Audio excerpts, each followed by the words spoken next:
নমস্কার বন্ধুরা, রাজ কিচেনে সবাইকে স্বাগত। বন্ধুরা, আজকের আমার রেসিপি এগ তড়কা। তো বন্ধুরা, বাড়িতে থাকা কিছু উপকরণ দিয়ে বানিয়ে দেখাবো আজকের এগ তড়কা দোকানের মতো। তো বন্ধুরা, ভিডিওটি পুরোপুরি দেখার অনুরোধ রইল। আর চ্যানেলে যদি নতুন বন্ধু হয়ে থাকো তো চ্যানেলটিকে সাবস্ক্রাইব করে পাশে থেকো, ভালোবাসা দিয়ে যাও।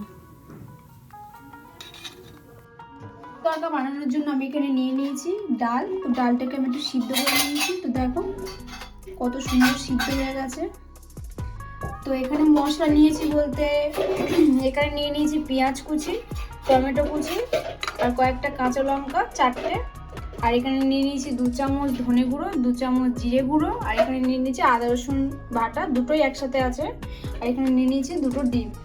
আর এখানে নিয়ে নিয়েছি তড়কা মশলা। তো চলো আজকে আমাদের এগ তড়কা বানানো যাক। একটা ননস্টিকের কড়া বসিয়ে দিয়েছি। তো এবার এর মধ্যে দিয়ে দেবো তেল, দিয়ে দিচ্ছি তেল। তেলটা এখানে গরম হয়ে এসছে। এবার দিয়ে দেবো পেঁয়াজ কুচি। তো পেঁয়াজটা একটু লাল লাল করে ভাজা ভাজা হবে।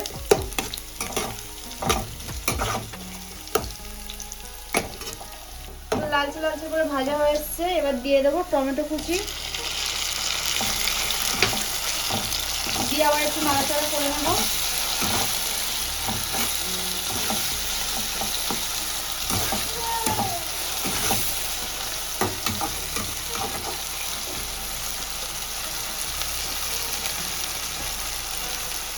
তো টমেটো পেঁয়াজটা দেখো অনেকটাই ভাজা ভাজা হয়ে আসছে। এবার দিয়ে দেবো আদা রসুন বাটা,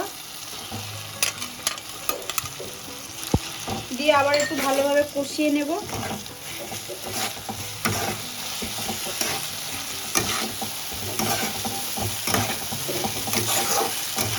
আদা রসুন পেঁয়াজ টমেটো মানে কষানো হয়ে গেছে। এবার দিয়ে দেবো কাঁচা লঙ্কা কুচি,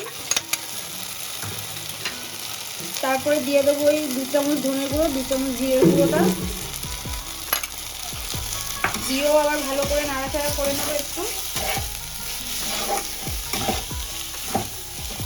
যতক্ষণ না তেল ছাড়বে একটু ভালোভাবে কষিয়ে নিতে হবে।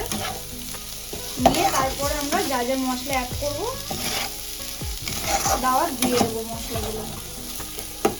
তার আগে একটু কষিয়ে নিতে হবে। এবার যে মশলাগুলো দিয়ে দেবো, আমরা এখানে কষানো হয়ে এসছে। তো এখানে নিয়েছি আমি 1/2 চামচ লঙ্কার গুঁড়ো। যেহেতু আমি কাঁচা লঙ্কা অ্যাড করেছি তাই বেশি লঙ্কার গুঁড়ো দেবো না। 1/2 চামচ লঙ্কার গুঁড়ো, এখানে 1.5 চামচ মতন হলুদ, আর অল্প স্বাদ হওয়ার জন্য চিনি নিয়েছি। আর এখানে 2 চামচ নুন দিয়েছি। এই মশলাগুলো সব দিয়ে দেবো, দিয়ে একটু ভালোভাবে নাড়িয়ে চাড়িয়ে মানে একটু কষা কষা করে নেবো।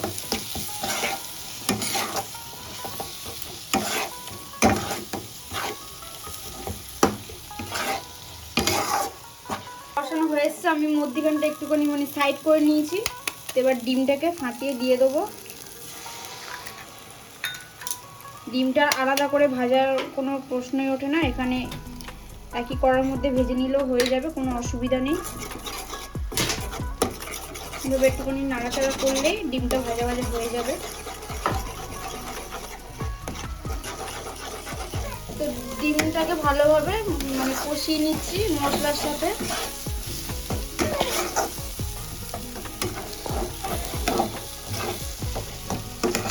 তো কত সুন্দর একটা কালার এসছে দেখো, স্মেলটাও ভালো বেরিয়েছে। দিয়ে দেবো অল্প পরিমাণে 1/2 বাটি মতন জল। একটু তলাটা ধরে যাচ্ছে তো জিনিসটা ধরবে না। তোমার কষানো প্রায় শেষ। এবার দিয়ে দেবো সিদ্ধ করা যে ডালটা, ডালের যে জলটা থাকবে জলটা কিন্তু ফেলবে না, ওই জল সমেত দিয়ে দেবে, তাতে স্বাদটা হবে। সব ডালগুলো এখানে দিয়ে দিয়েছি জল সমেত। একটু নাড়াচাড়া করে 2-3 বার এটাকে ঢাকা দিতে হবে ফোটার জন্য। অল্প পরিমাণে জল দিচ্ছি, দেখেই বুঝতে পারছো এখানে 1/2 বাটি মতন জল নিয়েছি, বেশি জল নিইনি। একটু ভালোভাবে একটুখানি মানে নাড়াচাড়া করে বন্ধ করে দেবো, ঢাকা দেবো গ্যাসটাকে।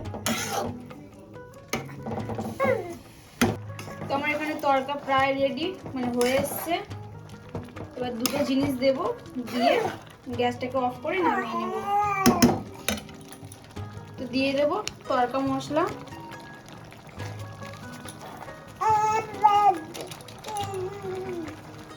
মশলাটা দিয়ে একটু মানে ভালোভাবে মিশিয়ে নেব।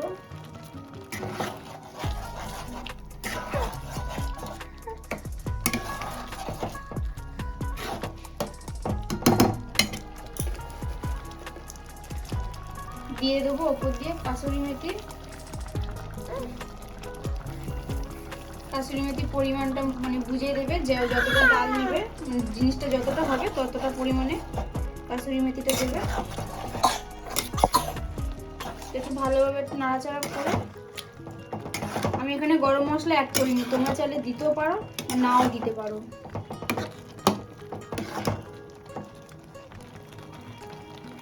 তো আমার এখানে রেডি এগ তড়কা।